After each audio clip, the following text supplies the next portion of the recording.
बच्चों, आज हम लोग देखेंगे हरित क्रांति, ग्रीन रेवोल्यूशन। सबसे पहले मैं बता दूं कि 1960 से 70 के दशक में भारत में वैज्ञानिक कृषि प्रणाली के उपयोग के कारण और परंपरागत कृषि प्रणालियों को हटाए जाने के कारण कृषि उत्पादकता में बहुत ज़्यादा वृद्धि आती है। और ख़ास करके गेहूं की उत्पादकता में सबसे पहले सबसे ज़्यादा वृद्धि आती है और कृषि खाद्यान्न की दृष्टि से आत्मनिर्भर हो जाता है। तो इस दशक में 60-70 के दशक में कृषि फसलों के उत्पादन में तीव्र वृद्धि के कारण या क्रांतिकारी रूप से उत्पादन वृद्धि के कारण इस कृषि विकास को हरित क्रांति कहा गया। भारत में हरित क्रांति खाद्यान्न की समस्या को दूर करने के लिए लाई गई थी। हरित क्रांति वास्तव में कृषि विकास की दिशा में किया गया काम के कारण कृषि उत्पादकता में होने वाली वृद्धि को संकेत करते हुए कहा गया था।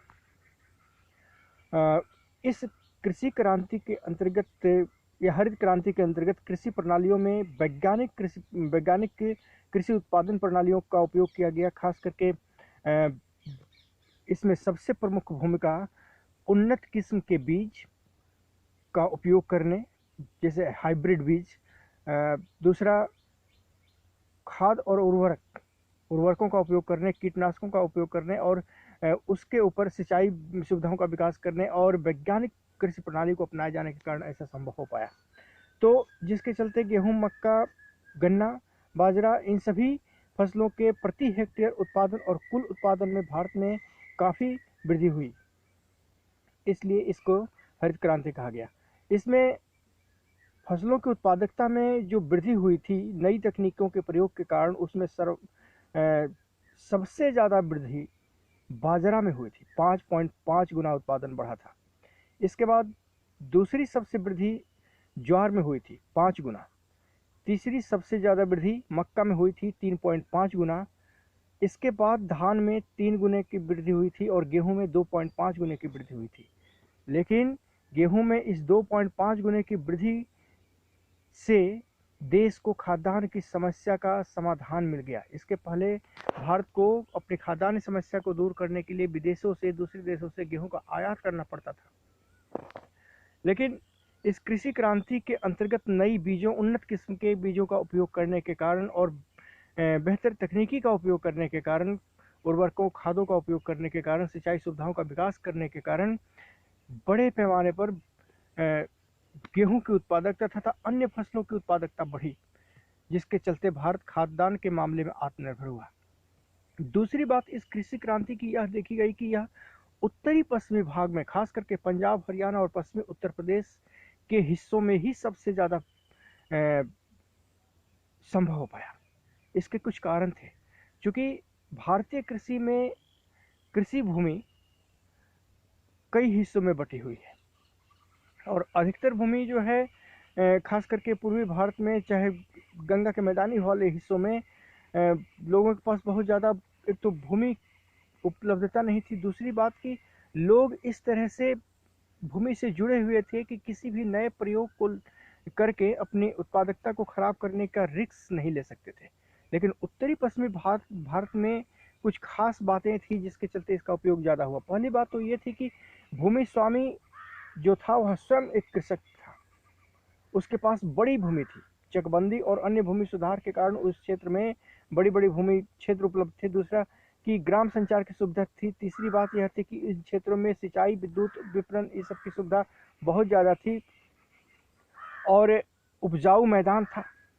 इन लोगों ने रिस्क को लेने का प्रयास किया यहाँ के लोगों ने, और जिसके चलते यही कारण है कि उत्तरी पश्चिमी भारत में हरित क्रांति सबसे ज़्यादा सफल रही थी।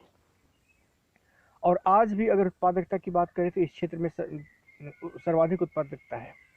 लेकिन दूसरी तरफ हाँ, इस हरित क्रांति के कारण न केवल खाद्यान्न के उत्पादन में वृद्धि होती है, बल्कि दलहन, तिलहन और मुद्रादायनी फसलों के उत्पादन में भी वृद्धि होती है। दलहन में जब इस कृषि क्रांति के कारण उत्पादकता बढ़ जाती है तो इसको हम येलो क्रांति कहते हैं। खासकर दलहन नहीं, तिलहन की उत्पादकता जब बढ़ जाती है तो इसको हम येलो क्रांति कहते हैं। इसमें खास करके बेहतर किस्म के बीजों का उपयोग सर्वाधिक किया गया था। उर्वरक और कीटनाशकों का उपयोग सर्वाधिक किया गया था और भारत तिलहन में पीली क्रांति के द्वारा ज़्यादा उत्पादकता करने लगा था। इसी तरह दूध उत्पादन में जो वृद्धि की गई थी या जो वृद्धि आई थी, उस दूध उत्पादन में वृद्धि के कारण इसे श्वेत क्रांति कहा गया। 1964-65 में देश में पशु विकास प्रोग्राम अपनाया गया था, जिसके अंतर्गत धवल क्रांति अथवा श्वेत क्रांति को लाने के लिए पशु मालिकों को पशुपालन के सहारे पशुपालन के लिए सीधे पैकेज प्रदान किए जाते थे। श्वेत क्रांति की गति को और तेज करने के लिए ऑपरेशन फ्लड का प्रारंभ किया गया था। वास्तव में भारत में इस श्वेत क्रांति या ऑपरेशन फ्लड के सूत्रधार जो थे यह डॉक्टर वर्गीस कुरियन थे। डॉक्टर वर्गीस कुरियन ने ही यहाँ ऑपरेशन फ्लड को प्रारंभ किया था और इस क्षेत्र में बहुत ज़्यादा काम किया था। इसका 100% जो योगदान जाता है उन्हीं को जाता है। ऑपरेशन फ्लड कार्यक्रम विश्व का सबसे बड़ा समन्वित डेयरी विकास कार्यक्रम था, जो 1970 में राष्ट्रीय डेयरी विकास बोर्ड के प्रारंभ करने से प्रारंभ होता है और यह 3 चरणों में पूरा होता है। परिणामतः दूध के प्रति व्यक्ति दैनिक खपत भारत में जो 2001-2 में 226 ग्राम बढ़कर हो गई, वहीं अमेरिका में यह 900 ग्राम थी। और इस तरह से और भारत में भी पंजाब में यह जो उत्पादकता है, उपलब्धता है प्रति व्यक्ति दूध की खपत 800 ग्राम, हरियाणा में 640 ग्राम और दूसरे राज्यों में औसतन यह कम रहा था। खैर, तो पंजाब, हरियाणा, गुजरात ये सब क्षेत्र इसमें काफ़ी आगे निकल गए। विश्व में दूध उत्पादन में भारत का पहला स्थान हो गया, इसके बाद अमेरिका का स्थान आया। तो इस तरह से भारत में पशु जनसंख्या बढ़ी और दूध उत्पादकता बढ़ी थी। इसके चलते ये क्वेश्चन यहाँ से कई बार पूछा जाता है कि भारत में ऑपरेशन फ्लड के प्रतिपादक कौन है। इसी तरह से गेहूं की क्रांति मैक्सिको में हाइब्रिड का उपयोग कर अधिक उत्पादकता के गेहूं का उत्पादन करने के बाद भारत में गेहूं के क्षेत्र में या कृषि क्रांति के क्षेत्र में सबसे बड़ा योगदान करने वाले व्यक्ति के रूप में अगर किसी को याद किया जाता है तो वो है डॉक्टर सुब्रमण्यम। हरित क्रांति की सफलता को देखते हुए और भारत में खाद्यान्न उत्पादन की अधिकता को देखते हुए लोगों को काफ़ी खुशी हुई, लेकिन सभी क्षेत्रों में चूंकि हरित क्रांति सफल नहीं रही थी, खास करके पूर्वोत्तर भारत तथा भारत के अन्य क्षेत्रों में हरित क्रांति पूरी तरह से सफल नहीं रही थी। यहाँ पर उत्पादकता तो बढ़ी थी, लेकिन उसके अनुपात में जनसंख्या अभी भी बहुत ज़्यादा थी। तो इस बात को ध्यान में रखकर 7वीं पंचवर्षीय योजना के अंतर्गत हरित क्रांति के दूसरे चरण की शुरुआत 1987 में की गई थी। इसके अंतर्गत 14 राज्य और 169 जिलों को शामिल किया गया था और इसमें राज्यों का चुनाव सिंचाई की सुविधाओं को ध्यान में रखकर किया गया था, क्योंकि हरित क्रांति में उन्नत बीज और खाद के उपयोग के साथ साथ सिंचाई बहुत महत्वपूर्ण था और ये सभी राज्यों में विकसित अवस्था में नहीं था। इसलिए सिंचाई की सुविधाओं वाले राज्यों का ही इसमें चयन किया गया था। इसके अंतर्गत निम्न बिंदुओं पर ध्यान दिया गया था। पहली बात ये थी कि चावल और मोटे अनाजों के क्षेत्रफल और उत्पादन में तथा उत्पादकता में वृद्धि लाना। दूसरी बात यह थी कि दलहन और तिलहन तथा दलहन और खाद्य तेलों के उत्पादन को बढ़ाना। तीसरी बात थी कि इस द्वितीय हरित क्रांति के द्वारा प्रादेशिक विषमता की स्थिति जो उत्पन्न हो गई थी उसको कम करना। चौथी बात थी कि चूंकि सभी क्षेत्रों में सिंचाई विकसित अवस्था में नहीं है, इसलिए उन क्षेत्रों में जहां पर सिंचाई बहुत विकसित अवस्था में नहीं है, शुष्क कृषि को बढ़ावा देना या शुष्क कृषि की उत्पादकता को बढ़ाना। इस बात पर ध्यान रखा गया कि चूंकि रासायनिक उर्वरकों के उपयोग के कारण मृदा उत्पादकता घट रही थी और मृदा अवनयन प्रारंभ हो गया था। इसलिए मृदा अवनयन की घटना को रोकने के लिए रासायनिक उर्वरकों की जगह पर जैव उर्वरकों का उपयोग करने हेतु बढ़ावा देने की बात इस क्रांति में की गई थी। और इसके अलावा सबसे ज़्यादा ध्यान इस बिंदु पर दिया गया था कि सिंचाई की बेहतर व्यवस्था हो सके और जल का प्रबंधन किया जा सके इसके लिए।